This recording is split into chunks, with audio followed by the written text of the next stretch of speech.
Welcome to the deep dive. Today we are unlocking the foundational thinking of psychiatric mental health nursing. Yeah, we're drawing entirely from the Essential Theories and Therapies chapter. It's really the bedrock. Exactly. The stuff that guides actual clinical practice. And it's fascinating, isn't it? Because every field needs theories, these sort of explanations or hunches.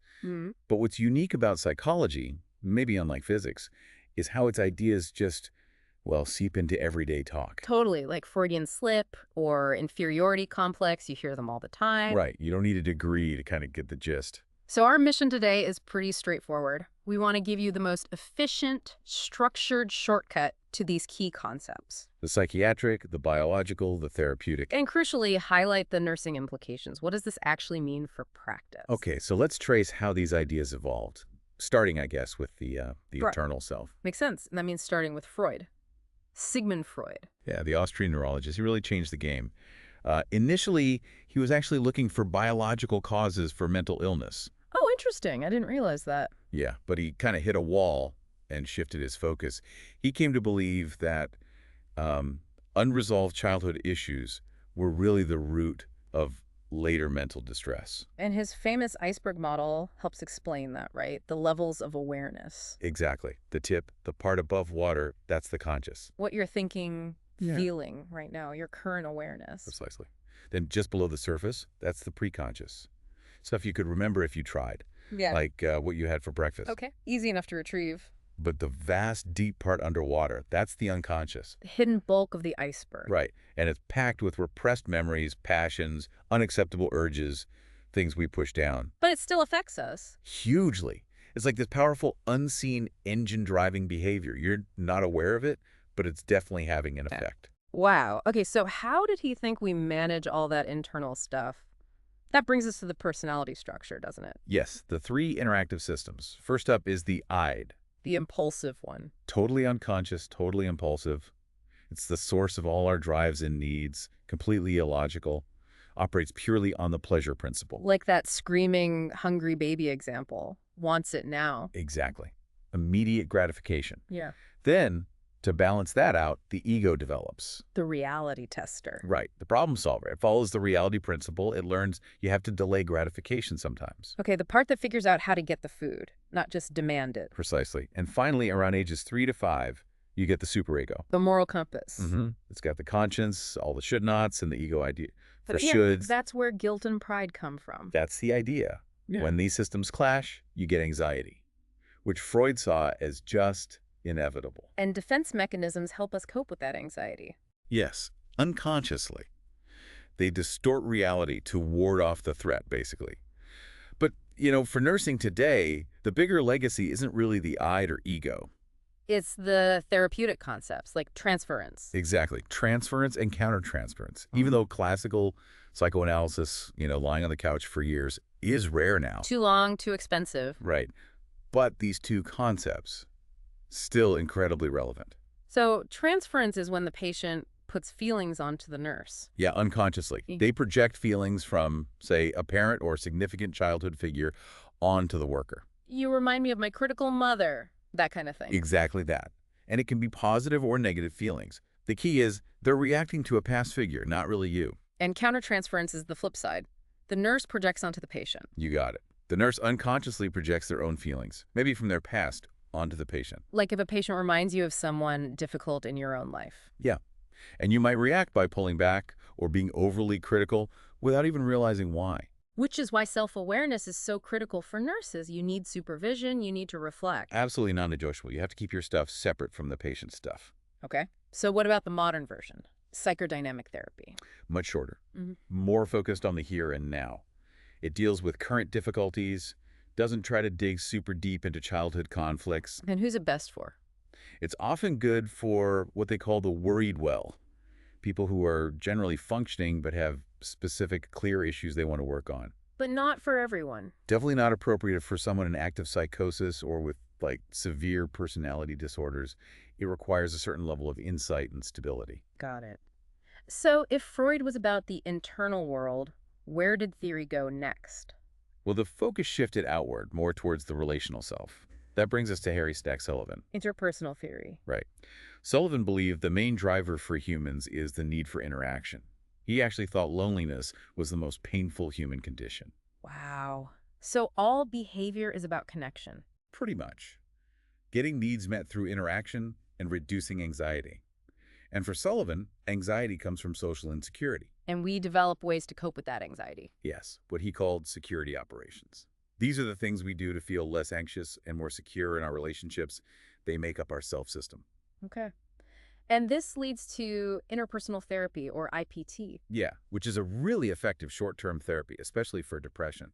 It focuses squarely on improving how people function in their current relationships. Tackling things like grief, disputes, big life changes. Exactly, things that disrupt our interpersonal world. And this relational idea flows right into nursing, doesn't it? Through Hildegard Peplau. Oh, absolutely. Peplau is huge. She developed the first real systematic framework specifically for psychiatric nursing, inspired by Sullivan, actually. Her big contribution was the nurse-patient relationship itself. Yes, she identified that relationship as the absolute foundation of psychiatric nursing practice. It shifted the focus, right? From nurses doing things to patients. To what nurses do with patients. It's a partnership. She emphasized the nurse is both a participant and an observer in that relationship. And again, that self-awareness piece is crucial. Essential. To keep the focus on the patient, avoid that countertransference we talked about. Peplau really hammered that home. And she also applied Sullivan's ideas about anxiety. She did.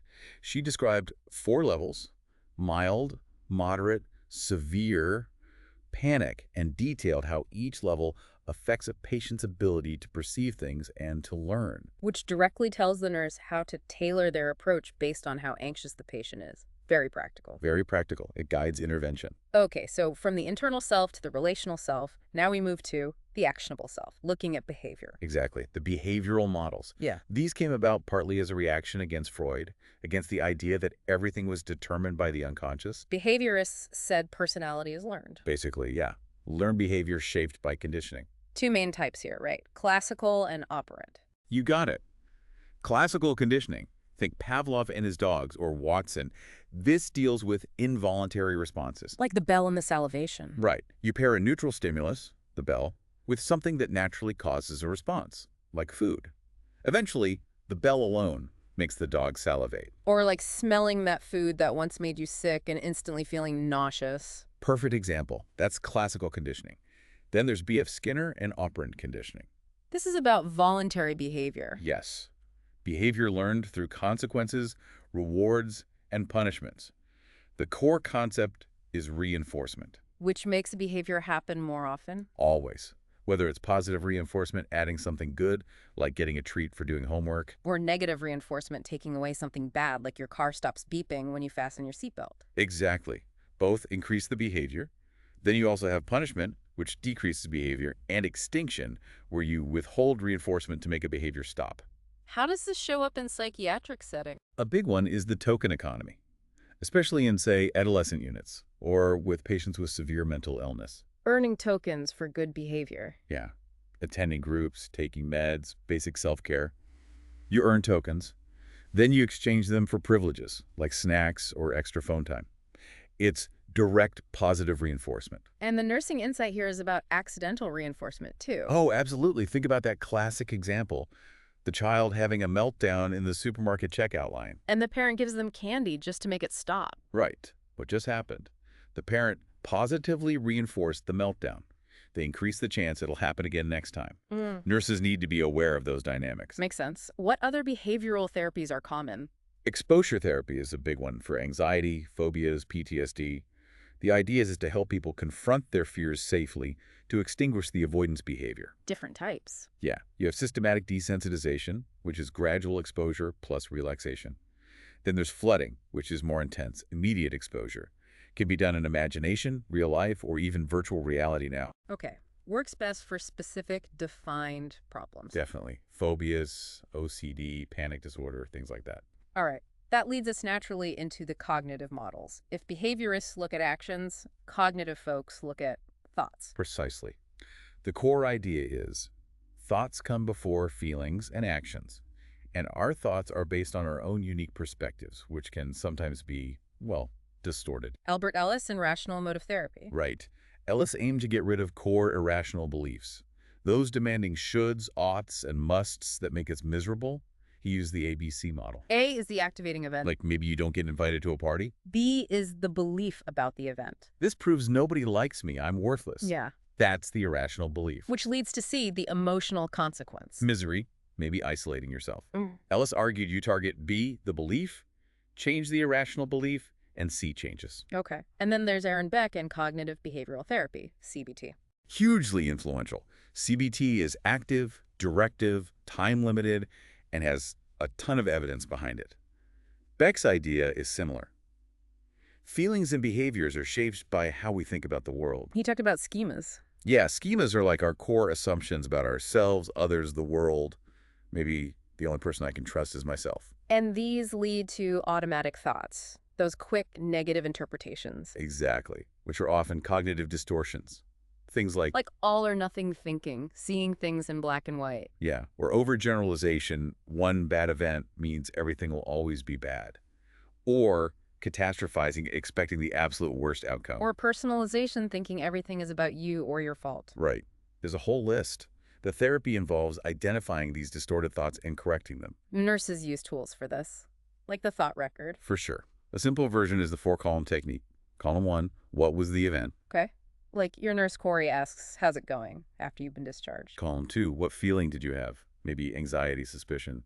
Column 3, what was the automatic thought? He thinks I'm falling apart. He doubts I can handle being home. Exactly. That's the distortion. Then the crucial column 4. What are other possible interpretations? The rational challenge. Maybe he's just being nice. Maybe he genuinely cares how I'm doing. Maybe he's glad I seem better. Right. The goal is to challenge that automatic negative thought and replace it with a more realistic appraisal. It takes practice. CBT has variations too, right? Yes. Trauma-Focused CBT, TF-CBT, is adapted for trauma survivors, often kids. Helps them process the trauma safely. And dialectical behavioral therapy, DBT. Developed by Marsha Linehan, initially for borderline personality disorder, but used more broadly now for emotional dysregulation. It's longer term. And teaches specific skills. Or modules. Mindfulness, being present, distress tolerance, coping with crises, interpersonal effectiveness, managing relationships, and emotional regulation, understanding and changing emotions. So the big nursing takeaway for cognitive models is helping patients spot and challenge those negative thought patterns. Absolutely. And challenging our own automatic thoughts, too, like assuming things about patients. Good point. Okay, nearly there. Let's talk humanistic and biological models. The humanistic model first, Abraham Maslow. Maslow focused on human potential, free will, achieving your best self-actualization. And his hierarchy of needs is probably one of the most famous psychological concepts ever. Definitely. The pyramid idea. We're motivated by unmet needs, starting with the most basic at the bottom. Physiological needs first: air, food, water, sleep. Then safety, security, stability. Then love and belonging. Then esteem, feeling competent, respected. And only then can you reach self-actualization, becoming everything you're capable of being. Right. He later added cognitive and aesthetic needs too, but those 5 are the core. And for nursing, this is all about prioritization. Absolutely fundamental. You address physiological needs first. Stable vital signs, pain relief. You handle that before trying to do, say, in-depth teaching or exploring feelings. Basic needs come first. Okay. Contrasting that is the biological model, Yeah. the medical model. Which is really the dominant model in psychiatry today. It assumes mental disorders are caused by a physical problem. Neurological, chemical, genetic, something wrong in the brain, basically, like in the limbic system or at the synapse. That's the focus. Right. And a major impact of this model has been reducing stigma. How so? Well, if psychiatric illness is seen as a physical disease like diabetes or heart disease, it feels less like a character flaw. People might be more willing to seek treatment. And treatments are physical. Primarily. Pharmacotherapy is huge. Started really with chlorpromazine in the 50s, the first antipsychotic. And now we have many classes of meds. Plus brain stimulation therapies. Right. Things like ECT, electroconvulsive therapy, TMS, transcranial magnetic stimulation, VNS, vagus nerve stimulation, DBS, deep brain stimulation. So the nurse's role here involves a lot of physical care management. Yeah, definitely. Giving meds, monitoring side effects, managing sleep, hydration, nutrition. But it's always part of a holistic approach combined with therapeutic communication and other interventions. Right, it's not just biology. Okay, last piece. Quick look at developmental theories. Important context. Jean Piaget focused on cognitive development, how thinking develops from infancy onward. The stages: sensorimotor, preoperational. Concrete operational and formal operational. Knowing these helps understand how a patient might think, especially the jump to abstract thought in the formal stage. And Erik Erikson, psychosocial development. He expanded Freud's stages across the whole lifespan. 8 stages, each involving a psychosocial crisis, like trust versus mistrust in infancy, or industry versus inferiority in school age. Personality keeps evolving. Influenced by culture and society. And finally, moral development. Kohlberg and Gilligan. Kohlberg stages, from basic obedience to universal principles. Yes, pre-conventional, conventional, post-conventional. Moving from self-interest to societal rules to abstract ethics. But Gilligan criticized him. She did. Argued his model was male-biased. She proposed an ethics of care, focusing more on relationships, responsibility to others, avoiding harm. Very relevant to nursing's focus on caring. Wow. Okay, we've covered a lot of ground. From Freud's deep unconscious, Through learned behaviors, cognitive patterns. right up to Maslow's hierarchy and the biology of the brain, quite the journey through psychiatric thought. It really is. Yeah. And what strikes me, looking back at all of them, is how these diverse ideas, Maslow's needs, Peplau's self-awareness, Beck's thought challenging, Yeah.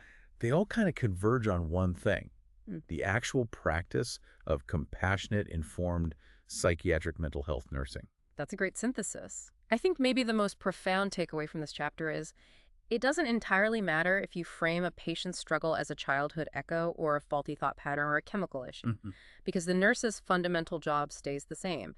Stabilize the basics. Meet those foundational human needs first so the person has a chance to reach their higher potential. Well said. It all comes back to meeting the person where they are and supporting their needs. Thank you for joining us for this deep dive into these foundational theories. We really hope walking through them helps build your confidence. Yeah, hopefully it makes these complex ideas feel a bit more connected and applicable as you move forward in your practice or studies. Until next time, we send a warm thank you from the Deep Dive team. Go forth and be well informed.